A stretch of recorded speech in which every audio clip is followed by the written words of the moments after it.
مرحبا بكم.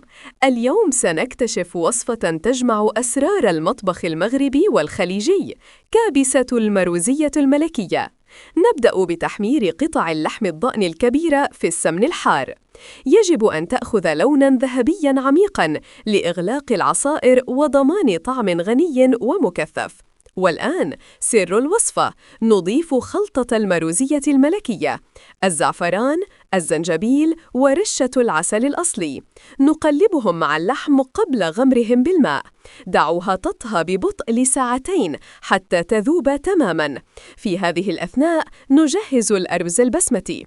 يجب غسله جيداً وتصفيته عدة مرات لإزالة النشا.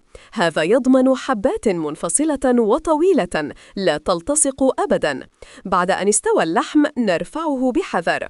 اللحم أصبح الآن طرياً لدرجة أنه يكاد يسقط من العظم. هذا المرق البني المركز هو أساس نكهة الأرز الخارقة.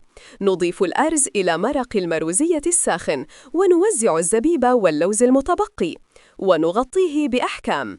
السحر يحدث الآن تحت الغطاء، حيث يتشبع الأرز بكل قطرة من النكهة الملكية.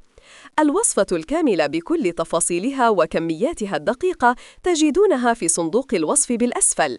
وإذا أعجبتكم هذه الكابسة الملكية الفاخرة، لا تنسوا الاشتراك في القناة، الإعجاب بالفيديو، مشاركته مع أصدقائكم، وترك تعليقاً يخبرنا برأيكم. ألف عافية.